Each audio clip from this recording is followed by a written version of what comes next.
قال رسول اللہ صلی اللہ علیہ وسلم انہا ستکون فتنۃ، ان قریب ایک بہت بڑا فتنہ رونما ہوگا۔ حضور نے خبر دی فتنے کی۔ حضرت علی فرماتے اس پر میں نے عرض کیا، میں نے عرض کیا مل مخرج منہا یا رسول اللہ، اے اللہ کے رسول اس سے نکلنے کا راستہ کون سا ہوگا؟ دیکھیے یہ لکھا ہوا ایگزٹ، نکلنے کا راستہ، اور عام طور پر آپ نے دیکھا ہوگا بڑے ہالز میں یہ سرخ روشنی ہوتی ہے، اس میں اس کا اہتمام کیا جاتا ہے کہ اگر خدا نہ خواستہ کو حادثہ ہو جائے لوگوں کو معلوم ہو نکلنے کا راستہ کون سا، یہ مخرج ہے۔ حضور نے خبر دی کہ فتنہ ہوگا۔ تو دیکھیے میں ایک بات عرض کیا کرتا ہوں، ذرا توجہ کیجئے، ہمارا حال کیا ہے؟ ہم بڑے ریشنلسٹ قسم کے لوگ ہیں، یہ زمانہ ریشنلزم کا ہے۔ اگر ہم ہوتے تو کیا پوچھتے؟ وہ فتنہ کیا ہوگا، کیوں ہوگا، کہاں سے آئے گا؟ ہمارے سوال یہ ہوتے، کب آئے گا، کیوں، کہاں، کب، کیسے؟ ان سب کی حیثیت علمی سوالات ہیں۔ بھائی کب آئے گا ایک علم ہے، کیسے آئے گا علم ہے، کہاں سے آئے گا علم ہے، لیکن اصل جو عملی اعتبار سے اہمیت والی شے ہے، بچاؤ کا راستہ کون سا ہوگا محمد الرسول اللہ، یہ بتائیے ہم۔ مل مخرج منہا یا رسول اللہ، حضرت علی نے یہ نہیں پوچھا فتنہ کیا ہوگا، کہاں سے آئے گا حضور، کیوں آ جائے گا، کب آ جائے گا، نہیں، مل مخرج منہا یا رسول، اے اللہ کے رسول یہ بتائیے کہ جب وہ فتنہ رونما ہوگا تو نکلنے کا راستہ کون سا ہوگا؟ اس کا جواب ہے، ارشاد فرمایا محمد رسول اللہ نے، کتاب اللہ، اللہ کی کتاب ہے وہ مخرج، یہ کتاب ہے کہ جس کو تھامو گے تو فتنوں سے محفوظ رہو گے۔ اس کے بعد آپ فرماتے ہیں فیہ نبأ ما قبلکم وخبر ما بعدکم وحکم ما بینکم، اس میں تم سے پہلوں کی بھی خبریں موجود ہیں، عاد اور سمود اور قوم نوح اور قوم ہود اور قوم لوط اور قوم صالح اور آل فرعون، یہ کون ہے؟ من قبلکم، تم سے پہلے، وفیہ خبر ما بعدکم، جو کچھ تمہارے بعد ہونے والا ہے اس کی خبریں بھی موجود ہیں، لیکن وہ کیسے ہوں گی؟ وہ بٹوین دی لائنز ہوں گی، وہ بین السطور ہوں گی۔ ان کے لیے انسان کو، آپ کو معلوم ہے ایک عبارت میں سطور ہوتی ہیں اور ایک درمیان میں ہوتا ہے، ان کے کچھ لکھا ہوا نہیں ہوتا۔ You have to read between the lines. Quran میں بعد میں آنے والے حالات بھی درج ہیں، لیکن اس طرح نہیں جیسے کہ پچھلے حالات ہیں۔ اس کے لیے ذرا ان ڈیپتھ پونڈرنگ اوور، غور و فکر اور تدبر کی ضرورت ہے۔ وحکم ما بینکم، اور جتنے اختلافات تمہارے اندر پیدا ہوں گے تا قیام قیامت، ان سب کا فیصلہ بھی اس کتاب میں موجود ہے۔ وہو حبل اللہ المتین وہو الذکر الحکیم، یہی تو ہے، وہو الصراط المستقیم، سیدھا راستہ، اور کون سا؟ یہی قرآن تو ہے۔ ہر رکعت میں کہتے ہو اہدنا الصراط المستقیم، اور قرآن دیا ہوا ہے اس پر غور نہیں کرتے۔ عجیب تماشا ہے ہمارا، نماز کی ہر رکعت میں اہدنا الصراط المستقیم، اور حضور فرمائے وہو الصراط المستقیم، صراط مستقیم یہ قرآن ہی تو ہے، الذکر الحکیم یہ قرآن ہی تو ہے، وہو حبل اللہ المتین، اور یہی ہے اللہ کی مضبوط رسی۔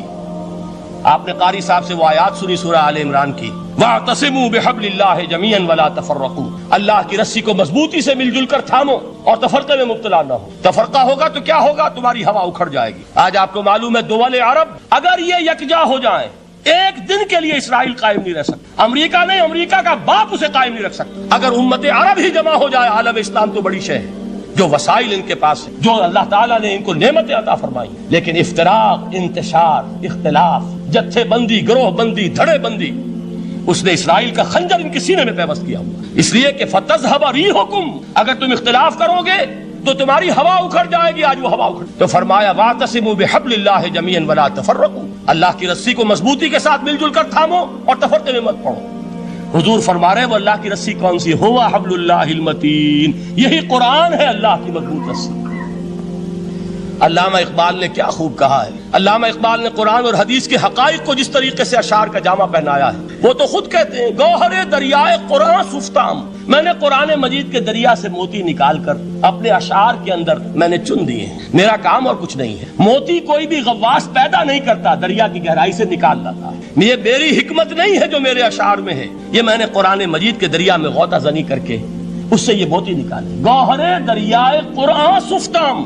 اب دیکھیے اسی حدیث کے اس ٹکڑے کو کیسے شعر میں لائے ہیں، از یک آئینی مسلمان زندہ است، پے کرے ملت سے قرآن زندہ است۔ مسلمان کی زندگی تو ایک آئین کے بدولت ہے، یہ آئین قرآن، جو کہا تھا کبھی قائد اعظم مرحوم نے جب پوچھا گیا تھا کہ آپ کے پاکستان کا دستور کیا ہوگا، کیا فرمایا تھا؟ یاد کیجئے کہ ہمیں کسی نئے دستور کی ضرورت نہیں، ہمارا دستور 1400 برس پہلے طے ہو چکا۔ یہ ہماری بدقسمتی ہے جو کچھ کہا تھا قائد اعظم نے کہ God has given us a golden opportunity to prove our worth as architects of a new state and let it not be said that we didn't prove equal to the task۔ میں معذرت کے ساتھ عرض کروں گا حضرت کہ واقعہ یہ ہے کہ ہم اس کے equal to the task ثابت نہیں ہوئے۔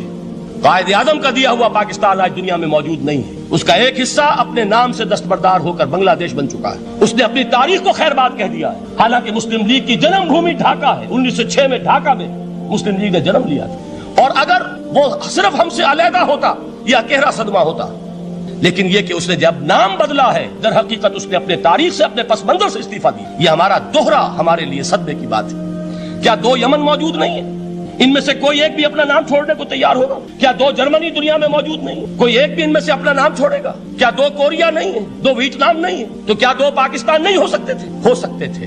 میں یہ کہا کرتا ہوں کہ یہ گہرا صدمہ ہے علیحدگی، اور دوہرا صدمہ ہے، اور اس سے کہیں زیادہ بڑا کہ انہوں نے اپنا نام بدل دیا، اپنی آئیڈینٹی چینج کر دی. انہوں نے وہ نام اپنے ماتھے سے اتار کر خلیج بنگال کے اندر دبو دی. یہ بہت بڑی سزا ہے جو ہمیں ملی ہے. کیوں ملی ہے؟ کہ ہم نے 25 برس تک اس جس کو کہا تھا کہ وہ ہمارا آئین ہے، اس کو آئین نہیں بنایا. ہم نے دنیا کے سامنے جھولیاں پساری، ہم نے طرح طرح کے نظاموں کو آزمایا، لیکن اس قرآن کی طرف پیش قدمی نہیں کی. اللہ تعالیٰ ڈھیل دیتا ہے لیکن سزا بھی بہت سخت ہوتی ہے.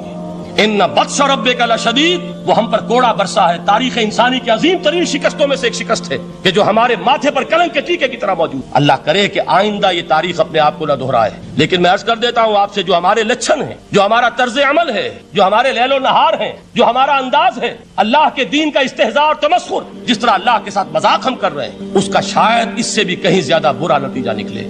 اللہ مجھے اور آپ کو اور ارض مقدس پاکستان کو اس انجام سے بچائے. لیکن اس کے لیے کام کرنا ہوگا. صرف کہنے سے بات نہیں بنے گی، کمر کسنی ہوگی. ہمت جو ہے پھر انسان کو اثر نو، ایک نئی تعمیر، ایک عزم، ایک ہاتھ میں قرآن اور ایک میں تلوار لے کر یہ امت پھر دوبارہ میدان میں آئے. بہرحال عرض یہ کرنا تھا. اقبال کہتا ہے از یک آئینی مسلمان زندہ است، پے کرے ملت ز قرآن زندہ است. ماں ہما خاک و دل آگاہ اوست، اعتصامش کن کہ حبل اللہ اوست. تامو اس کو مضبوطی کے ساتھ، حبل اللہ یہی قرآن. یہ یک آئینی اور پیکر قرآن کی زندگی، پیکر ملت کی زندگی جو ہے اس قرآن کی بدولت ہے. تو حضور نے کیا فرمایا؟ فتنے سے بچنے کا راستہ کون سا ہے؟ کتاب اللہ فیہ نبأ ما قبلکم وخبر ما بعدکم وحکم ما بینکم وہو الصراط المستقیم وہو حبل اللہ المتین وہو الذکر الحکیم. ایک 3 جملے اور سن لیجئے.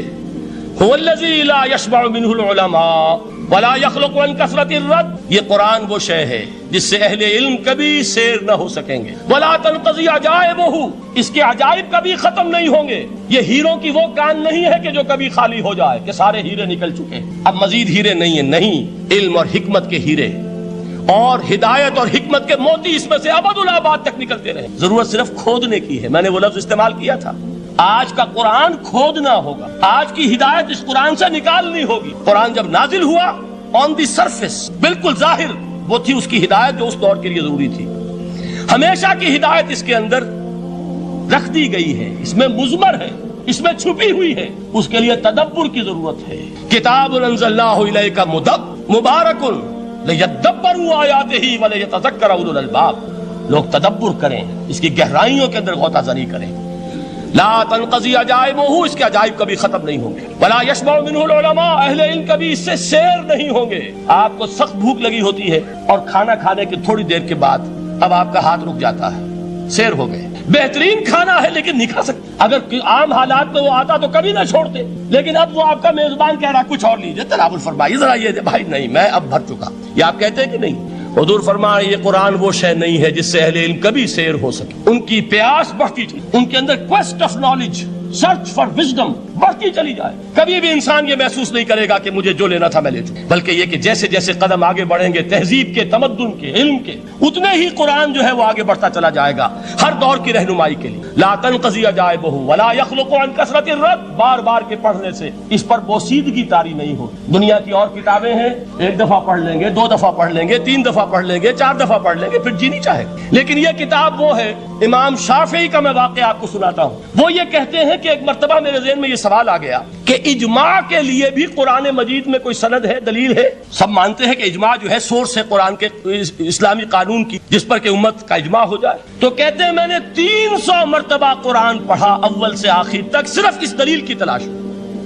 300 مرتبہ مجھے نہیں ملی. 301ویں مرتبہ جب پڑھ رہا تھا مجھے روشنی مل گئی. وہ یبتغی غیر سبیل المومنین کے جو الفاظ آئے ہیں، نولہ ما تولی ونصلہ جہنم، جو کوئی شخص مسلمانوں کے راستے کو چھوڑ کر کوئی اور راستہ اختیار کرے گا ہم اسے اسی کے حوالے کر دیں گے اور جہنم میں پہنچا دیں گے. معلوم ہوا مسلمانوں کا جس پر اجماع ہو جائے اس کو بھی ایک سند حاصل ہے. یہ مسلمانوں کا مجمع علیہ ایک راستہ ہے، اس کو بھی ایک سند اور دلیل کی حیثیت